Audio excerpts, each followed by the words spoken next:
New York City real estate developers are scrambling ahead of the mayoral election in November. Should Democratic Socialist Zoran Mamdani win it all? Some top executives meeting with the state assemblyman earlier this week. He remains the frontrunner in a four-person race. The Wall Street Journal reporting some are resigned to Mamdani winning, writing they are, quote, pushing for policy compromises in his housing agenda or looking to capitalize on areas of agreement, such as fast-tracking building approvals and overhauling the city's property taxes. Others have been meeting with Mamdani directly and trying to forge connections with his inner circle. Incumbent Mayor Eric Adams reportedly hinting to business leaders this week he's open to quitting the campaign if the polls show he has no path forward. I spoke with Trump Organization Executive Vice President Eric Trump about what a Mamdani mayorship would mean for the real estate market of New York City. Watch. And I'm a guy who left New York, right? I mean, the difference between New York and Florida, if you live in the city, is about 15%. I mean, all the wealth of New York left New York. So much of the wealth came down here. I mean, nowhere in the world can compete with New York City if they just take the noose off of people's necks, but they're unwilling to do it. And what will happen if he does this, if he gets elected, if he raises taxes more, you're just going to drive more people out of the city and more people out of the city. And by the way, those are the people that pay the disproportionate amount of taxes, in New York.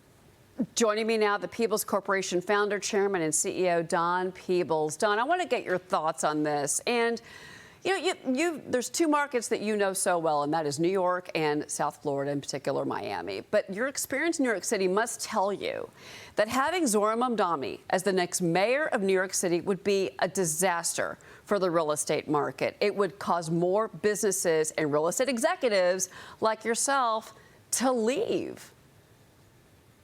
Well, look, first of all, I'm not sure that it's catastrophic. If you look at the political environment in New York City, the commercial real estate industry has lost its power. The loss of their power began when Mike Bloomberg took office and independently funded his campaign. And then the loss deepened in terms of their lack of power when Bill de Blasio got elected, not just to one term, but 2 terms. And then if you look at what's happening, say, in Boston, where a more progressive far-left mayor, Michelle Wu, won by 49 points. She got 72% of the vote against Kraft. So if you look at what's happening, these cities with extreme intellectual capital, smart, well-educated workforce, they are seeing the imbalance in the same way that Trump supporters saw it as well. As Trump said when he ran against Hillary Clinton, the system was rigged. And people are now understanding that and believing it because, in fact, it is. And so as a result, you're seeing this pushback. But I don't think there's going to be this mass exodus out of New York. I'm not sure Zoran Mamdani wins. I think Andrew Cuomo is going to be much more formidable than people think. And frankly, if the real estate industry had a brain, they would be overwhelmingly supporting Andrew Cuomo. But, again, they're not well organized anymore. They've lost their power. And as a result, there's chaos going on right now. A 2-man race, Mamdani and Andrew Cuomo. Andrew Cuomo is going to look very strong in that kind of race. Adams being in the race is a bit of a distraction. Do you think that Eric Adams steps aside? I mean, again, it was reported this week in the New York Times that he told business leaders this week in a private meeting that if his internal polling showed that he didn't have a chance, that he would walk away. Do you foresee that strategy happening? Because then you're left, if this happens, with Mamdani, Cuomo, and Sliwa. And Curtis Sliwa would be the other unknown, and some say spoiler, in this race. Your reaction? Well, one, I think it's amateur hour. I mean, I am shocked at how poorly that circumstance or that strategy has been handled. The reality is getting somebody out of a race, an incumbent mayor, to step out of a race is a backroom deal.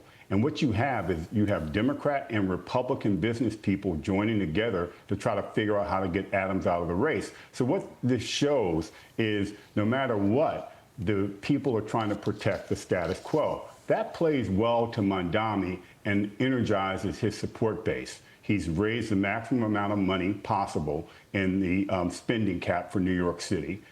He's got 50,000 plus volunteers. And what this kind of nonsense does is it energizes him. Frankly, Andrew Cuomo got into the race to run against Eric Adams. I don't think Eric Adams is an overwhelming problem should Andrew Cuomo focus on articulating his vision for New York and let there be a contrast between experience and pro-business approach versus less experience or no experience in Mamdani's case, and a new vision for New York. And I think that's where the debate should be. And then we look and see where the voters, what resonates with them. But right now, what you have is more discussion about Adams getting out, Seawa getting out, trying to orchestrate a one-on-one race.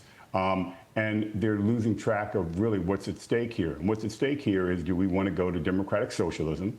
And do we want to travel with a 33-year-old inexperienced leader? Or do you want a proven leader who's been governor for 3 terms and who's a pro-business candidate? Eric Adams is probably not going to be competitive in this race. I don't see how, based on the polling data, and Seawa can't win. So in the end of the day, voters will resonate and ultimately go to one of those 2 candidates. And if they focus on getting their message out, I think they'll do better. And Mamdani has stayed on message. He's not getting into this noise. And I think that the idea that people want to orchestrate a less competitive field in order to consolidate support against him plays to his constituency. And there are much more of them than there are of the high net worth 40 to 45,000 residents out of 8.5 million people. And that 8.5 million people feel that the system isn't working for them and have woken up. And I think you're going to have that kind of discussion, hopefully, and that will determine the outcome of the election. Don, I've only got about a minute with you, but I have to ask you this. Do you think that President Donald Trump should get involved in the mayor's race for New York? Because this is a man that built his business, his empire here in New York City. Well, New York City is not the city it was when Donald Trump built his empire and when his father built his empire. It is a very different city today. And the statistics show it. I mean, if this were the governor's race of New York, I think Trump could weigh in and be effective in terms of who he supported. I think in New York City, the fact that he's gotten engaged in this process helps Mamdani. I think Mamdani benefits from Trump trying to orchestrate and give some influence in New York City politics. It's like the perception is like he's trying to gain control of New York City, and he's not extremely popular in New York City, and that will hurt Andrew Cuomo and help Mamdani. So I think he should stay out of it and let the system work and let the process work. Andrew Cuomo has a great record. He ought to run on it.